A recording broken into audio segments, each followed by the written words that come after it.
everybody, what's up? KillJoy Jake here, and instead of having friends, I have horror movies. Last night I got to check out David Bruckner's new film, The Night House, a few days early, so I'm going to be doing a little spoiler-free review here. My spoiler review comes out Thursday, make sure to check that out then. Obviously, after you've seen this movie, like don't watch that before you've seen it, because then it totally gets spoiled. We're gonna get into that spoiler-free review in just a second here, but first I'm gonna need y'all to like this video and subscribe for more horror content. Also, please consider supporting me on Patreon. You get to see an extra video every week, and you also get to listen to my podcast. Check that out by clicking on the link in the description below. Alrighty, now let's get into it. What's your favorite scary movie?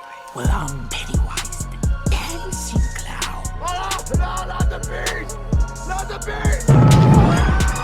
You son of a... God, don't do that. Well, sometimes that is better.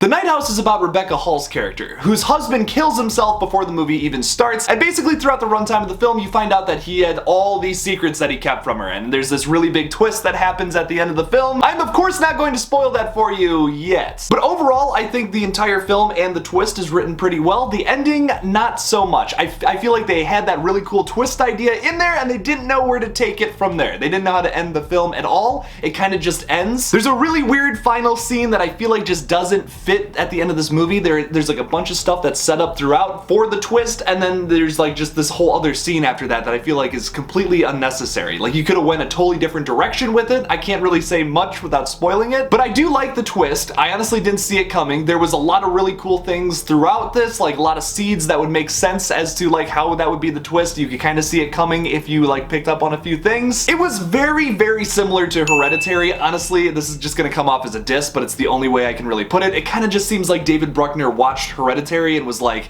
I want to do that. And it also kind of feels like the PG-13 version of that film, which also is kind of a diss, but it just doesn't, like, it's the same kind of like concepts that this movie deals with, like dealing with grief, dealing with the loss of a family member, and then finding out, oh, this family member had some like crazy like occult shit going on, basically. It's not quite the same as Hereditary, it's a little different, but man, there are shots that are like exactly parallel from that movie to this movie. Like for example, when Toni Collette's character in that movie, Annie, when she finds that book with all the occult stuff in it, she's like reading passages and you get this like really long shot on the book so you can read the whole passage. There's the exact same scene in this movie where she's reading all this stuff about like what this demon wants or whatever. I can't spoil anything. It's essentially the same scene. There's a lot of other scenes like that that are very parallel, not quite the same, but like very similar, and it just kind of seems to end with a whimper instead of a bang. With all that being said though, there was a lot about this film I really liked. The cinematography was beautiful. A lot of the jump scares were set up really well. I was honestly terrified at a couple of scenes. There's this one jump scare where this like girl runs right past Rebecca Hall's character. It seems like nothing, but god, it comes out of nowhere. That scared the crap out of me. Besides that though, the rest of it you can kind of just see in the trailer. I enjoyed The Night House, but I felt like it definitely could have done a little more. That trailer was so like intriguing. I wanted to know like what the mystery of a movie was, and it ended up kind of being a little underwhelming. I think the direction was there. I'm not giving any diss to David Bruckner. I really like his work. He also made like a couple of other movies that I'm a huge fan of. I think that he did a really good job with this movie overall. I just think that the concept itself was a little flawed. The film currently has an 84% on Rotten Tomatoes. I think that's a little high, especially because that's like way above like where Midsommar is, like a pretty similar movie.